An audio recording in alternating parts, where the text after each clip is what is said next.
and welcome to Off the Handle, where we talk to some of the most interesting people that we follow on Instagram and get to know just who they really are on and off the handle.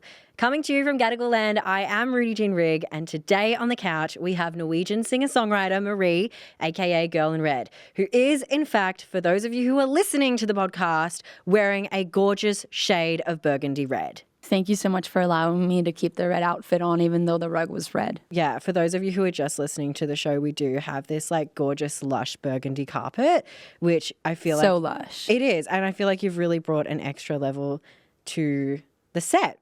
So when I came in, it was just like a rug. Now it's like climbing up on the couch. It's like big movements going on. Yeah, it's a whole thing. But you are in the midst of your tour and you've stopped by here to join me on the couch. You know, you started posting your music on SoundCloud, right? And then in 2020, things just kind of shot off for you. And all of a sudden, you are just a superstar. Oh, scary. I don't think so. I think it's amazing. It's fun. It's fun. So much fun. Yeah, it's super fun. Get to travel the world, go to Australia. Still haven't seen any kangaroos or koala bears. No, I don't think you will really unless you go to a zoo or in the outback. Apparently, Conan Gray got snakes or something to his venue the other day. Really? Yeah. How, like with a reptile handler? I think so. I don't think they crawled in by themselves. I hope not. But that's the stories of like people like getting bit in the ass by a snake in Australia. You hear those stories, and then you're like, oh, I still got to go there and tour. You know? I mean, I haven't been bit by a snake in my ass though. No. Look, the spiders are not. No, Cleo. No, Cleo. No. Look, I think the condensation, Cleo. No. Okay. Sorry. Okay. And see, the misconception with Australia is, in fact, that we do have these like heinous, wildlife that sort of just creep into concert venues without their like hired handlers. Without any tickets. No tickets. They've not paid. They've not waited in the Ticketek lounge like everyone else. Yeah. And they've just snaked in there, quite literally. Freaking snakes, huh? Yeah, and biting people on their bums. And I'm over it. I'm sick of it. Yeah, let's reimagine Australia. Let's change everything. Let's change everything. Yeah. Keep reptiles and spiders out of concert venues. How has this sort of swift change, I suppose, posting something to SoundCloud and really kind of getting your music out there that way, that's one thing. But then to be touring around the world, having all of these people propose at your shows. Yeah. Can we just take a second and talk about that, please? Of course. How did that start? I don't know. Like, it's always either like during Girls or like We Fell in Love in October. Like the two gay anthems, everyone's just start bringing out those diamond rings, going down on their knees, being like, hey, baby girl. And then afterwards, they're like, oh, we just got engaged. But now it's like almost a meme because like, I think we posted a video about it on my Instagram where like, I think 4 or 5 people got engaged. And we were like, at one point, we were like, nah, this isn't real. You guys are just bullshitting us now. But still, I think I just think it's funny. And probably like that song has like some sentimental meaning in their relationship and then they want to propose. I wouldn't propose during a concert though because like I would just freak out. It's a lot of pressure, isn't it? Yeah, like what if they say no in the crowd? I mean, that would have been horrible. Well, it depends. Like, are we talking about like a casual like, will you marry me? Like over like... Okay, that's actually kind of cute. Or are we talking like a circle pit where like there's just 2 people in the center and they've made your show about them? I'm all about that, by the way. I kind of am. Because I was watching videos of you performing and having these proposals happen. And it was a show where one proposal happened and then another proposal and then another proposal. And I was like, is there some kind of secret DM happening of like all of these people like orchestrating I feel like proposals? there's a group chat we're not in and everyone's just like, okay, guys, we're going to get married on this show. Like, or like not married, but engaged. That's the word. Would you ever ordain anyone?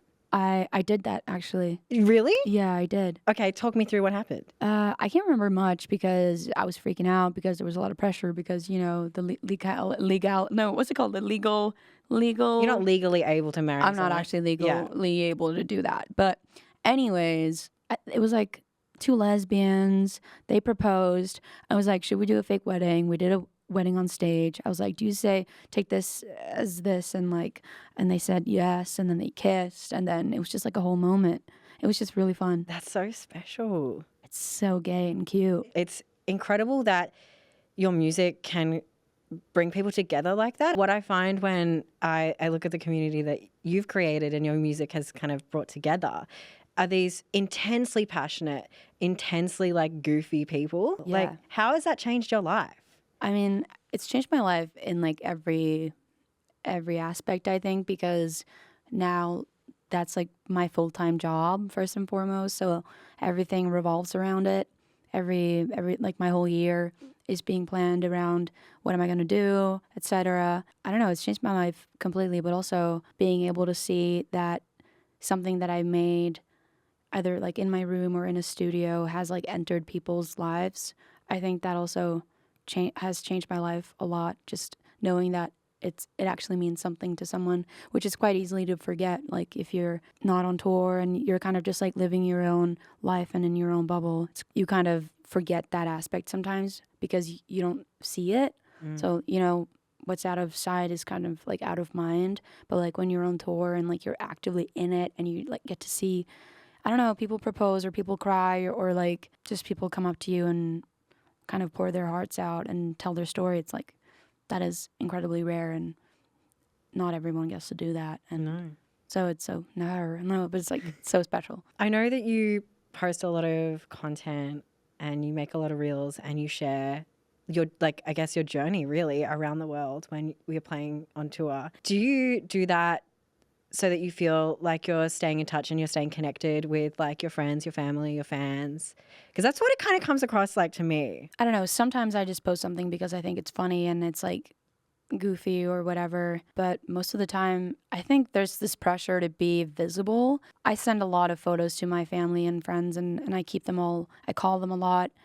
Not now that I'm in Australia though, because like the time zones are just wacko weird. But when like the project became bigger, then it almost became this like there was like pressure to post and stuff. So I'm kind of having to like change my relationship with social media because like I just freak out every time I'm about to post. So actually I have this like really bad relationship to social media.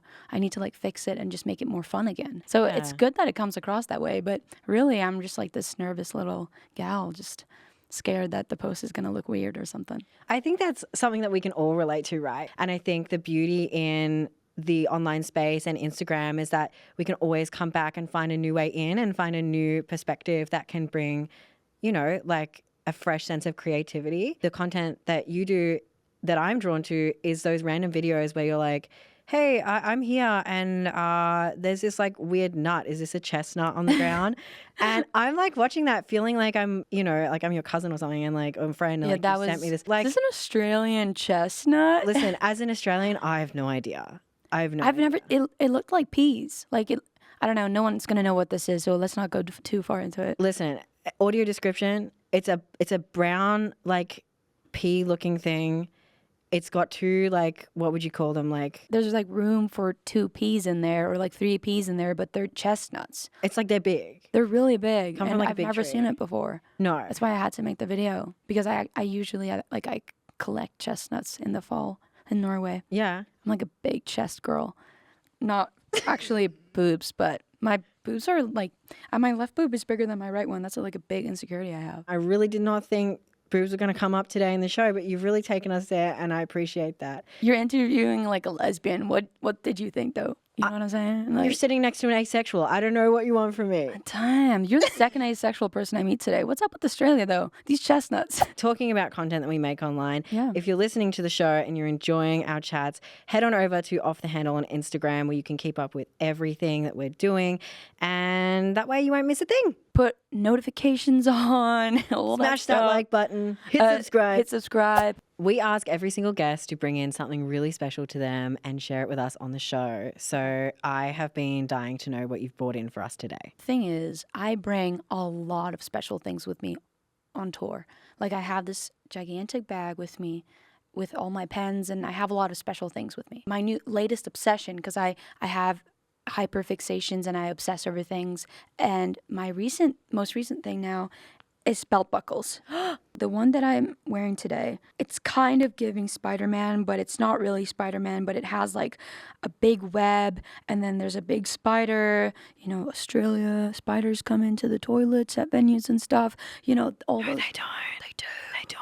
for free, no tickets. Anyways, you're asserting a lot of like authority with that belt buckle. right, especially when I hold it like this. You're really holding I'm holding it like a sheriff right now. Yeah, What's going on here? You could really lay down the law. Gigantic belt buckles are honestly so sick. They are. They can. I make bought it so many. Okay, so you've got a collection. I have I'm starting my collection, and also I drive a red Corvette in Oslo, so I want to get like a Corvette one. Like I want to get like so many different buckles. What's your dream belt buckle? Maybe a special custom one. That'd be really sick, you know. Yes. But for now, I'm really happy with the ones I got. I got one that said one that was like really country that said Boss Lady. Did the Boss Lady have like diamantes on it? No Okay. diamonds and stuff. Okay. Just like bronze vibes, like simple. Yeah. And then the cocky one is like the guy in Booth and Bones, like one of you know the show. He has like a belt that says cocky, and I thought it would be funny if I had that because I'm a cocky boss lady. You know what I mean? Okay, can I be real with you for 1 second? Yeah. Okay, I heard the word cocky, and in your accent, it didn't translate into my brain, Oh, and so I was like, cork. This person really likes cork. cork. Yeah, like the cork. material cork. Cork, yeah. I didn't. Cocky. Cocky. Okay, I'm going to have. Cocky. Yeah, cocky. Absolutely cocky, Absolutely bitch. off the rails. Yeah, off the rails, cocky. Yeah, really come up in your face. What's going on? I've got big belt buckle. Like that? Yeah. Yeah, okay. Got a big cocky belt buckle. What are you saying, bro? Yeah, well, there's a wink there. There's a wink here. There's a mandatory Can we wink. get the wink emoji in? All right, we don't have Call one. him in. Where is he? They better have some winky emojis in Oh, we've here. got him. We've got wink emojis up the wazoo, don't worry. Up the wazzy, what is that? I don't know where I heard this phrase from, but it basically means like there's a million and one. There's just like so many. Up the wazzy, I'm going to start saying that. Wazoo. Up the wazoo. Yeah, it's like kazoo, but wazoo. But anyway, Anyways. speaking of Silence is deafening. Anyways, Can cool. you hear the crickets now? I can hear the crickets, but I can hear them all the time because I'm in Australia.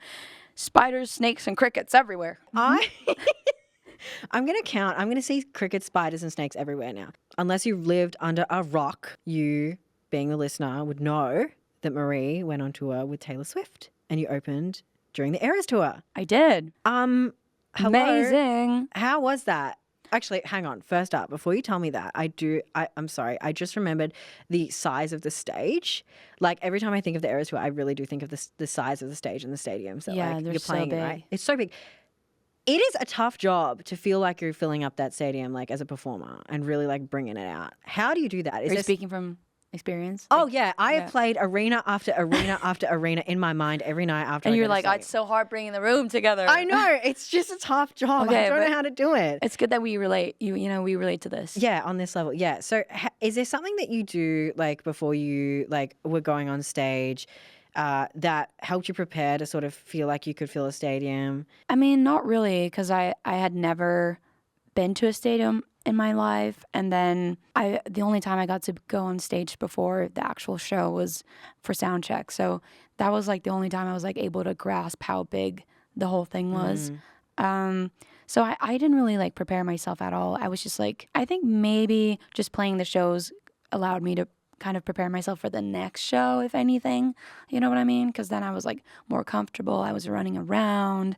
I was trying to use the stage a little bit more. But yeah, nothing can really prepare you for playing a stadium show. How is that for you? Like, coming from, feeling like you have your wheelhouse together, feeling like you have your routine. Okay, I go to these venues, and then all of a sudden you're almost like pulled out and gone, here's this like massive stadium. Honestly, like that was probably like one of the best times of my life. Like the month of June 2023, it was so amazing. And I felt like every day I would just be like, I'm on the Eras tour. Like that is so surreal because I didn't, like the tour was still kind of fresh when I was playing. So like, cause it just kept growing throughout the year and then it just kept getting bigger.